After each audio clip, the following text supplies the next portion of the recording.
রাম লক্ষ্মণ আর সীতা ঘুরে বনে বনে। সীতা দেবী রামের সঙ্গে দেখিল লক্ষ্মণ। লক্ষ্মণকে নারী দেখে না, সীতা কি নারী না?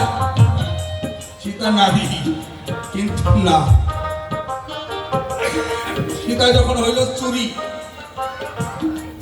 সীতাকে চুরি করে নিয়ে যায় লঙ্কা অধিকারী। এবার সীতা রঙের যে গয়না, নাকের ফুল ফেলে দিল, সেটা সুগ্রীব পেল। কিষ্কিন্ধার উপর দিয়ে রাবণ রাজা সীতাকে হরণ করে নিয়ে যায়। সীতা দেবী অঙ্গের অলংকার খুলে খুলে ফেলা, নাকের ফুল, কানের দুল, গলার মালা, হাতের বালা, চরণের নুপুর সব খুলে খুলে ফেলে দিল। আর সুগ্রীব এগুলি পেয়ে এক জায়গায় করে রেখেছিল। সুগ্রীবের সঙ্গে যখন মিতালি হলো রামের, তখন বলছে, মিতা, লঙ্কা রাবণ একটা নারীকে আমাদের রাজ্যের উপর দিয়ে নিয়ে গেছে, এই অলংকারগুলি ফেলেছে, এগুলি কি সীতা দেবী? লক্ষ্মণ ঠাকুর সীতার নাকের ফুল, কানের দুল, গলার মালা, হাতের বালা, এগুলি দেখে লক্ষ্মণ বলছে, আমি চিনতে পারলাম না এগুলি সীতা দেবীর কিনা, আমি চিনতে পারলাম না। যখন চরণের নুপুর দেখলো, লক্ষ্মণ বলছে, এবার চিনতে পেরেছি, এটা আমার মা সীতার চরণের নুপুর।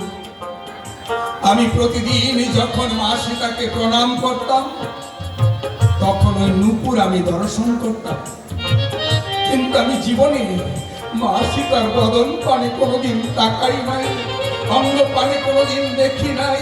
এই জন্য হাতের বালা, গলার মালা, কানের দুল, নাকের ফুল একটা আমি চিনতে পারলাম না, সবই আমার হয়ে গেল ভুল। কিন্তু নুপুর দেখে আমি চিনতে পারলাম এটা মা সীতা দেবীর চরণের নুপুর। তাহলে লক্ষ্মণ ঠাকুর কোনোদিন নারীর বদন পানে তাকায় নাই, এই 14 বছর খায় নাই, নিদ্রা যায় না। এই লক্ষ্মণের হাতেই মেঘনাথের মরণ হয়েছে।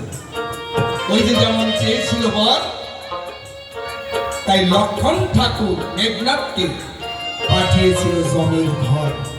এই জন্য 14 বছরে বনবাসের কথা। 14 বছর পূরণ না হলে মেঘনাথের মরণ হবে না। এই জন্য একদিকে আমার কইকি মাই বলছে রামের 14 বছর বনবাস চাই, আর মেঘনাথকে মারার জন্য আমার লক্ষ্মণ ভাই 14 বছর তার কর্মে কর্মে পূরণ হয়ে গেল। তোমার প্রশ্নের জবাব একটুকু বাকি রাখি। এবার তোমার কাছে জিজ্ঞাসা করি, বলবে তুমি তরা করি। তোমার কাছে জিজ্ঞাসা করি, বলবে তুমি তরা। আমার আশা করি রাখবে না গোপন, আমি যাব জিজ্ঞাসিয়া, তুমি যাবে জবাব দিয়া, শুনবে আমার বাউল সদাগর।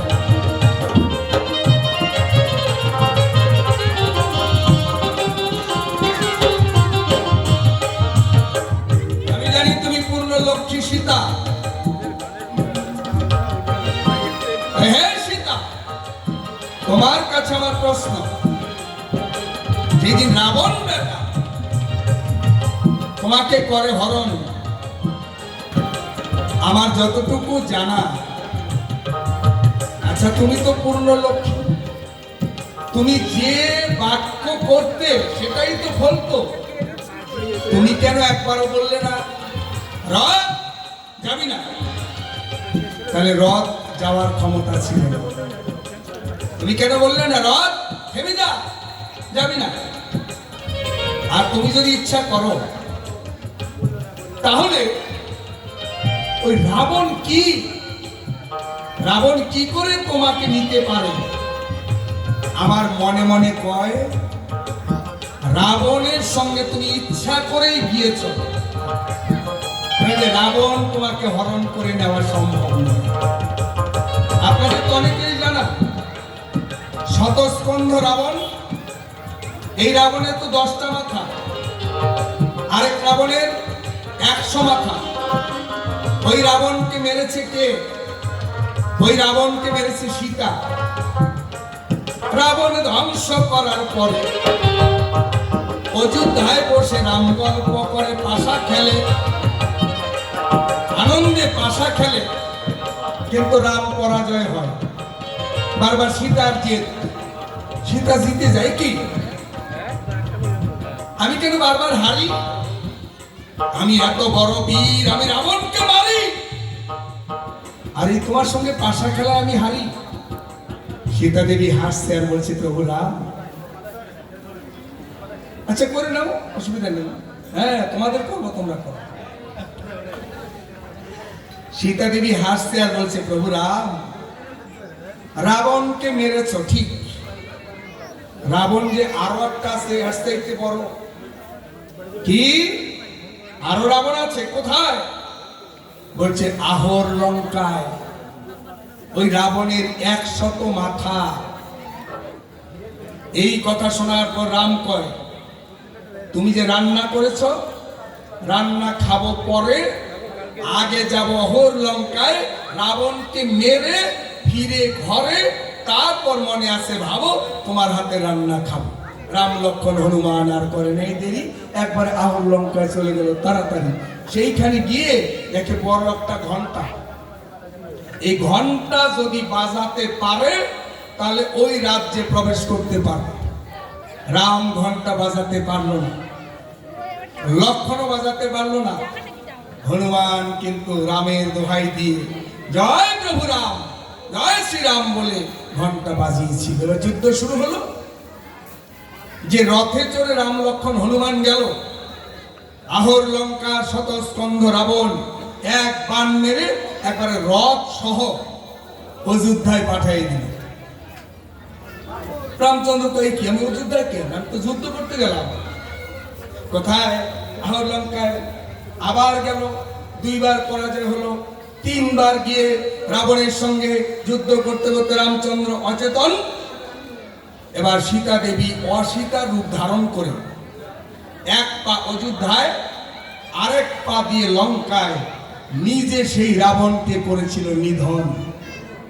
তাহলে যে শতস্কন্ধ রাবণ তুমি বধ করেছিলে, এটা পারলে, তাহলে সে রাবণ বেটা তোমাকে চুরি করে নিয়ে যায়, তুমি কেন বাধা দিলে না?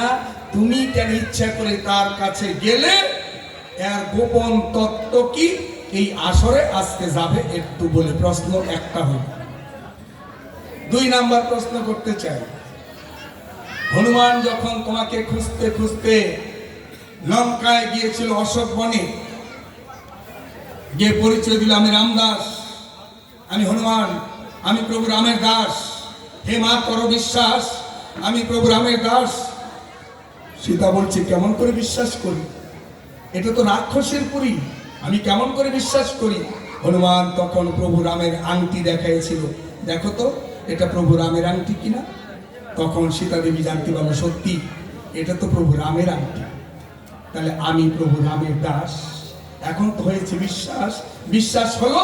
এবার মা, এখনই তুমি আমার কাঁধে চড়ো, আমি তোমাকে নিয়ে যাব প্রভু রামের কাছে। এক মুহূর্ত এই পাপ লঙ্কায় তোমাকে থাকতে দেব না। কিন্তু সীতা সেদিন আসলো না। চা হনুমান, তুই চলে যা, তুই চলে যা, আমি তোর সঙ্গে যাব না। আচ্ছা কেন এলে না? হনুমান তোমাকে প্রমাণ দেখালো, তুমি রামের আংটি দেখলে, তোমার চুলের টিকলি খুলে সেটা হনুমানের হাতে দিলে, সেটা রামকে দিল, প্রমাণ হলো। কিন্তু তুমি হনুমানের সঙ্গে কেন এলে না জানার জন্য বাসনা প্রস্তুত রইল এই 2খানা। জয় গুরু, জয় গুরু।